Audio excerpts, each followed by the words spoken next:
ETF index mutual funds నేర్చుకుని stock మార్కెట్లో రాణించాలనుకుంటున్నారా? వెంటనే ఈ నెంబర్కి కాల్ చేయండి.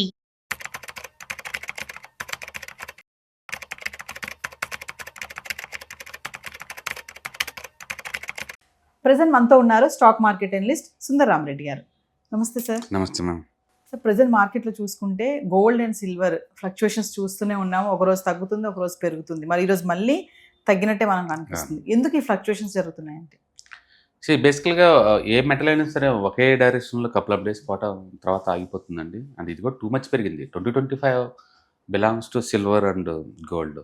అండ్ సిల్వర్ అయితే ఆల్మోస్ట్ 170% దాకా వచ్చి వెళ్ళిపోయింది. గోల్డ్ అయితే ఆల్మోస్ట్ 70% దాకా వచ్చేసింది. ఆ గెయిన్స్ని సస్టైన్ కావడానికి కోసం చాలా టైం పడుతుంది. అందుకని 2026 అబ్నార్మల్ రిటర్న్స్ అయితే రావు. మీరు ఏదైనా రీజనబుల్ ఎక్స్పెక్టేషన్ పెట్టుకుంటే పర్వాలేదు, కానీ లాస్ట్ ఇయర్ ట్రెండ్ ఇంకా కంటిన్యూ అవుద్ది, ఇంకా ఎక్కువ వస్తుంది అనుకోవటం మన భ్రమ. కాబట్టి ఇప్పుడు ఆ గెయిన్ సస్టైన్ కావాలి కాబట్టి కపుల్ ఆఫ్ మంత్స్ వరకు కూడా సౌదీ మార్కెట్లో వెళ్ళే ఛాన్స్ ఎక్కువ ఉంది.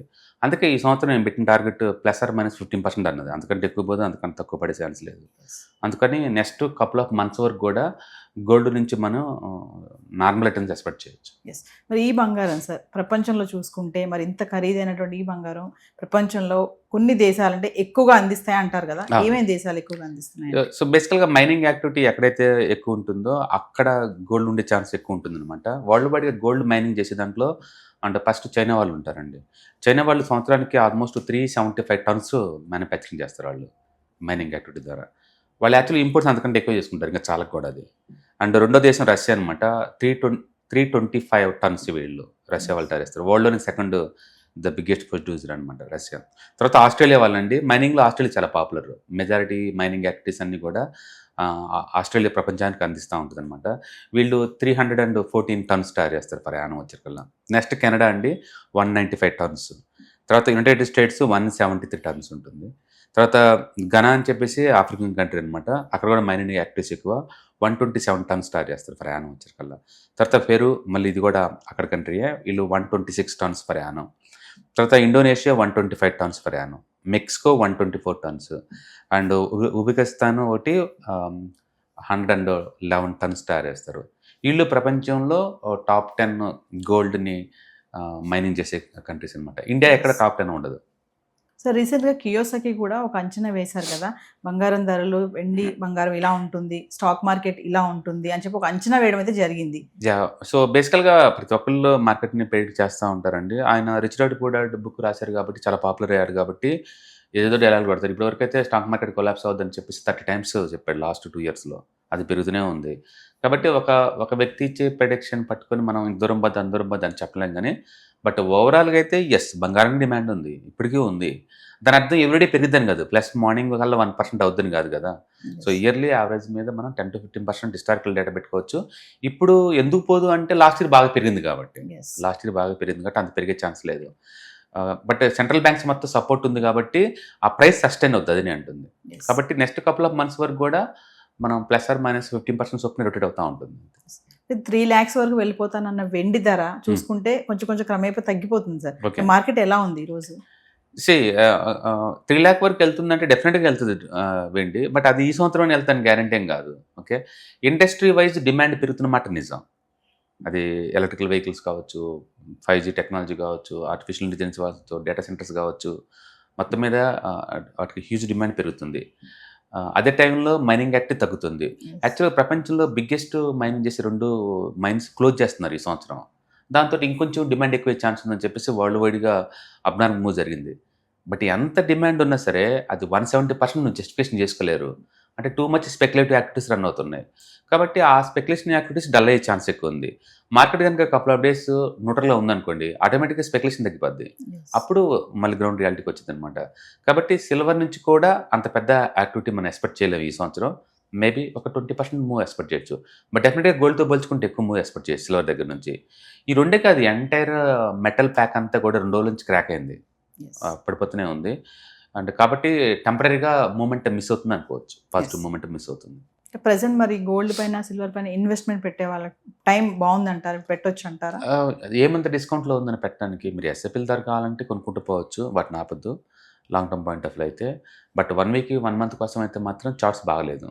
చార్ట్స్ ఏంటంటే దిద్దుబాటు గురవుతున్నాయి అంటారు కదా, దాన్ని టైం కరెక్షన్ జరుగుతుంది ప్రస్తుతానికి. కాబట్టి మళ్ళీ ప్యాటర్న్ బ్రేక్అవుట్ అయితే తీసుకోవాలి. కాబట్టి ఆల్ టైమ్ హై ఏదైతే ఉందో ఆ ప్రైస్ గుర్తుపెట్టుకోండి, అది బ్రేక్అవుట్ అప్పుడు మళ్ళీ తీసుకోండి అంతే. ఎస్. మొదలు తీసుకోవటం బెటర్. ఎప్పుడైనా మూవింగ్ యావరేజ్ దూరంగా వెళ్ళిపోయిందంటే ప్రాఫిట్ బుక్ చేసుకోవడం బెటర్. దగ్గరకు వచ్చి రివర్స్ అయ్యేటప్పుడు మళ్ళీ కావాలంటే ఎంటర్ అవ్వచ్చు అనమాట. కాబట్టి ఫుల్ బ్యాక్ బ్రేక్అవుట్స్ వీటిని వాడుకుంటూ మనీ మేక్ చేసుకోవచ్చు. ఈ పాయింట్ ఆఫ్ టైంలో ఎవరైనా ఉంటే కనుక ప్రాఫిట్ బుక్ చేసుకొని డిప్ కోసం వెయిట్ చేయడం బెటర్. ఎస్. రీసెంట్గా ఒక న్యూస్ చూసాను సార్, ఎలాన్ మస్క్ కూడా ఈ సిల్వర్ రేట్లు ఇలా పెరగడంతో కొంచెం డల్ అయినట్టుగా, అంటే వెండికి బదులు వేరే మెటీరియల్స్ని యూజ్ చేస్తున్నారు అని చెప్పేసి ఒక వార్తలు కూడా మనం వింటున్నాం. ఎందుకంటారు? బేసికల్గా Elon Musk major business, one of the business వచ్చేట్లు టెస్లా కార్స్. ఎలక్ట్రికల్ కార్స్లో యావరేజ్ మీద 30 grams నుంచి 50 grams వరకు సిల్వర్ వాడతారు, పల్సెట్ కోటింగ్ లాగా కండక్షన్ కోసం. ఇవి రేట్లు ఇంత అబ్నామ్లు పెరుగుతున్నాయి అనుకోండి, మ్యానుఫ్యాక్చరింగ్ ఎవరికైనా సరే కొంచెం ప్రాబ్లమే. అందుకని ఆల్టర్నేటివ్ ఇదే కండక్షన్ ఉన్న ఆల్టర్నేటివ్ మెటల్ కోసం వాళ్ళు సెర్చ్ చేస్తున్నారు అంతే. ఏదైనా సరే ఎంత ఇండస్ట్రియల్ డిమాండ్ అయినా సరే ఈ 170% అబ్నార్మల్ మూవ్ని మనం తీసుకొని కన్సిడర్ చేయలేము అనమాట. కాబట్టి too much speculative activities run అవుతున్నాయి, అది ఎంతకంత ఆగిపోయే ఛాన్స్ ఎక్కువ ఉంది. కాబట్టి 2026లో లాస్ట్ ఇయర్ అంత రిటర్న్స్ అయితే ఖచ్చితంగా రావు. అందుకని అందరు కూడా ఏంటంటే బిఏ కన్జర్వేటివ్ అని చెప్పేసి రికమెండ్ చేస్తున్నారు. ఈ సంవత్సరం ఎంటైర్ మార్కెట్స్ కూడా ఎంతకంత వాలటిలిటీకి గురయ్యే ఛాన్స్ ఎక్కువ ఉంది. ఎందుకంటే అమెరికా మార్కెట్ బిహేవియర్ చూస్తే కనుక వేరే దేశ వాళ్ళని కిడ్నాప్ చేయటాలు, అంతర్జాతీయ సంస్థ నుంచి కంప్లీట్గా బయటికి రావడానికి ట్రై చేయటాలు, అండ్ ఇండియా మీద 500 ట్యాక్స్లు వేస్తాము, చైనా మీద వేస్తాము, బ్రెజిల్ మీద వేయటం అంటారు.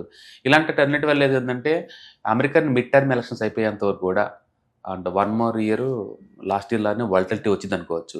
కాబట్టి లాట్ ఆఫ్ అన్ప్రెడిక్టివ్ థింగ్స్ జరుగుతున్నాయి మార్కెట్లో. కాబట్టి మన వాలటిలిటీ జోన్లో ఉన్నట్లు లెక్క. అందుకని నథింగ్ ఈజ్ సస్టైనబిలిటీ అనమాట. Too much up and down అవుతూ ఉంటుంది. అందుకని ఎంతకంత ప్రాఫిట్ ఉన్న వాళ్ళందరూ బుక్ చేసుకొని డిప్ అండ్ బై చేయడం ద్వారా మనం మనీ మేక్ చేసుకోవచ్చు. సో వ్యూవర్స్, మరి mutual funds, ETFs, index funds, retirement planning, పిల్లలు ఉంటే కనుక పిల్లల ఫ్యూచర్ ప్లాన్, ఎక్కడ ఇన్వెస్ట్మెంట్ చేయాలి, ఎలా ఇన్వెస్ట్మెంట్ చేయాలి, ఎంత ఇన్వెస్ట్మెంట్ చేయాలి, మరి బెస్ట్ ఫండ్స్ ఏంటి, హై రిటర్న్స్ ఇచ్చే ఫండ్స్ ఏమున్నాయి, ఫినాన్షియల్ ప్లానింగ్ ఎలా చేయాలి, మరి వీటిపైన అవగాహన కావాలనుకుంటున్నారా?